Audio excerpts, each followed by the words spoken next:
改装房车第5天，今天就要裁切房车了。最近13太累了，所以今天他就在家休息。我过来看看我们的车。一个车厂里面大多都是大通的，很少有EV车的，因为贵。像这种铁工的活我肯定做不了，这只能交给专业的铁工师傅去做了。侧面是给房车开窗安窗户用的。今天裁掉了。刚刚裁下来的板，这个就是房车的专用那种玻璃，它里面有纱帘和隐私帘2种功能，尺寸就刚刚好，可以放得下他们开的那个口。像车开口的这些地方，就是为了后面加一张床，方便这个床它可以连通过去。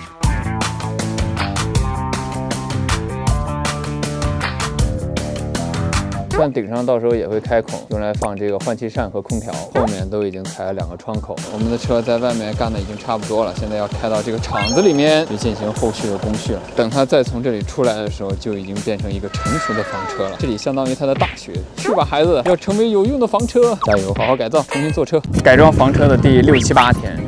为什么跳了这么多天呢？因为13最近生病了，我一直在照顾他。好吧，我们再相互照顾。其实我也有点生病。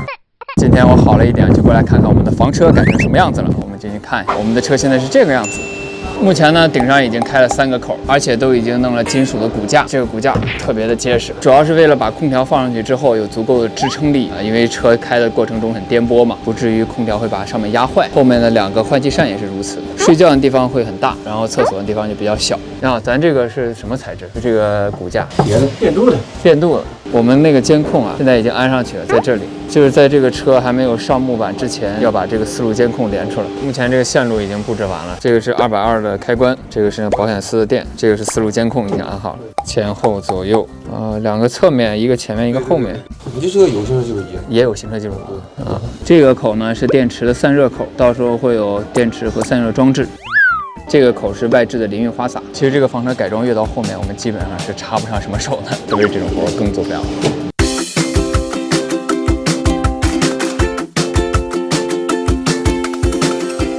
现在改装呢出了这么一个小问题，就是我在想这个地方要不要裁开一个洞来放那个抽拉式马桶。如果没有这个抽拉式马桶呢，我们可以用便携式的马桶，就不需要裁这个梁了。EV科的这个构造，这个梁呢，它居然是一个主梁，它是6根承重梁的其中1根，而且正好在中间的腰部。如果说把这个裁了的话，那么就会导致一个问题。虽然我们有了抽拉式的马桶，但是呢，如果车遇到强大的那种扭力，就比如说陷到一个坑里或者怎么样的，车就会有一个不可复原的变形，就是车身会整个像拧毛巾一样被扭。当然，厂长建议我们不要切这根主梁，因为它会影响到车的整体的一个安全性，包括它的一个承重性和抗扭性。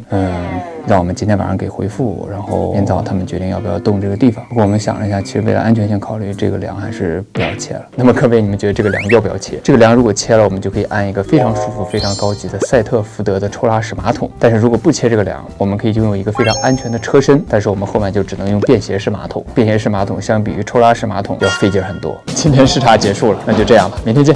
这是改装房车的第几天了啊？第9天。大连这边天气今天是真的好，太漂亮了，蓝天白云。我们车现在又挪地方了，在这个架子上。Hello， 然后现在是到一个什么阶段？因为它给你做上水箱了。这玩意儿确实还挺难上。那这底下目前已经是打了一个地板。底板里面喷了发泡胶，就是为了固定这个板子。只有这个板子上面还会再铺一个防水层。像他们这个淋浴口，外面还加了这种木条，用来固定这个铁皮。这边也是，这边是电池散热口，他们也加了这个木条来去固定这个散热口。目前呢，前面2个座位已经拆掉了，要换成我们定制那个座椅。然后这个手刹也是换了位置，从这边换到这边，因为我们那个主座椅要做一个可以旋转的座位，然后到时候前面这个座位和后面这个座位，它就可以进行一个单人床的拼床。这边呢，窗户已经安上去了，为了加固呢，在这里多安了一个板子，这样子的话就不会因为只有一个铁皮就晃来晃去的。这个窗户呢，就是房车专用的窗户，现在已经有这个功能了，往下拉是这个纱窗，040。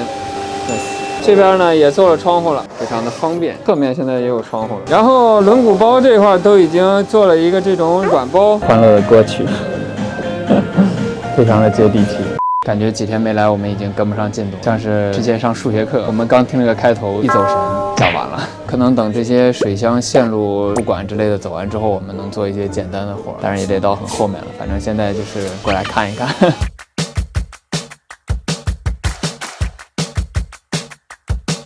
这边他已经把线顺过去了。这个部位它焊接固定之后，又加了一个这个把。这里面呢还加了额外的钢管，就是又做了一个进一步加固，所以这个侧面并没有裁出来，主梁也并没有裁到。如果说当时这里要掏一个洞掏出来放那个抽拉便携式马桶那个追水箱的话，那这个柱子就直接被裁开了，裁开之后想要焊回去就不可能了。这个车的安全性、稳固性就会大打折扣。这个车体的抬高主要就是为了工人们方便在下面做一些这个线路和水路的布置。